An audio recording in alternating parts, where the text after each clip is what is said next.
আমার ছেলে রাফিউল্লাহ এবং অলিউল্লাহকে বলছি, প্রিয় সন্তান, আমি মারা গেলে যথাসময়ে আমাকে কবর দিবে।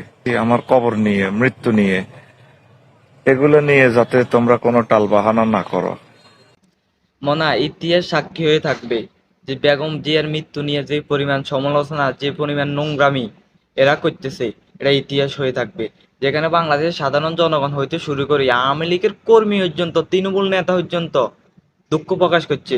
আর সেখানে জামাতের কিছু কর্মী আছে না, জামাতের কিছু কর্মী যে পরিমাণ নোংরামি, যে পরিমাণ ফেসবুকে নোংরা পোস্ট, যে পরিমাণ নোংরামি এরা শুরু করছে, এটা ইতিহাস হয়ে থাকবে। মানুষের মৃত্যু নিয়ে এরা যে পরিমাণ সমালোচনা, মানে ভোটের জন্য এরা পাগল হয়ে গেছে, পাগল। জামাত ক্ষমতার লাই পাগল হয়ে গেছে। এটা যদি বেগম জিয়া না মরতো তাহলে বুঝতাম না।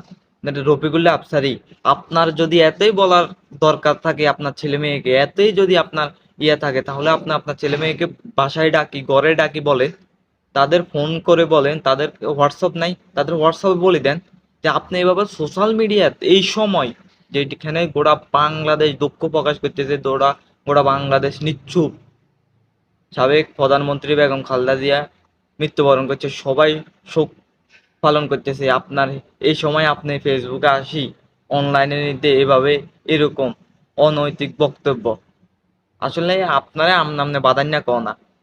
আপনি ওয়াজের মাহফিলে যেভাবে নোংরামি করেন, সব ক্ষেত্রে এভাবে নোংরামি এখন শুরু করছেন। আপনি মনে করছেন যে মৃত্যু নিয়ে আপনি যে পরিমাণ নোংরামি করতেছেন এখন, আপনার যদি এতই বলার ইয়ে থাকে, আপনি আপনার ছেলে মেয়েকে বাসায় ডাকি বলেন। এই সময় ফেসবুকের মধ্যে এভাবে ভিডিও করে এভাবে বলার কি আছে আমাকে বলেন, এভাবে বলার কি আছে? মনা, যেখানে বাংলাদেশের তৃণমূল নেতা হইতে শুরু করে একজন কর্মী পর্যন্ত, আওয়ামী লীগের একজন কর্মী পর্যন্ত বেগম জিয়ার মৃত্যুতে শোক পালন করছে বা দুঃখ প্রকাশ করছে, আর সেখানে জামাতের কিছু কর্মীরা তার মৃত্যুকে নিয়ে যেভাবে মানে সমালোচনা করতেছে, এটা আসলে ইতিহাস হয়ে থাকবে। মানুষের মৃত্যু নিয়ে যে এরা সমালোচনা করে, আপনি দেখেন রফিকুল্লাহ আফসারী, আপনি এই সময় আপনার বিবেক থাকা দরকার যে এই সময় একজন সাবেক দেশের প্রধানমন্ত্রী মারা গেছেন, যে এই সময় আমি এই ভিডিওটা কেন করব, কেন, কি কারণে? আসলে আপনারা ওয়াজ মাহফিলে যেভাবে রং তামাশা করতেছেন, মাহফিলের নামে নোংরামি করতেছেন, আপনারা এখন সব ক্ষেত্রে মানুষের মৃত্যু নিয়ে আপনারা নোংরামি শুরু করছেন। আপনি আপনি যদি এভাবে আপনার ছেলে মেয়েকে বলাই দরকার, তাহলে আপনি আপনার হোলা মাইয়ারে গড়ান ডাকেন, মোবাইল করেন, তাদের নাম্বার কি আপনার কাছে নাই?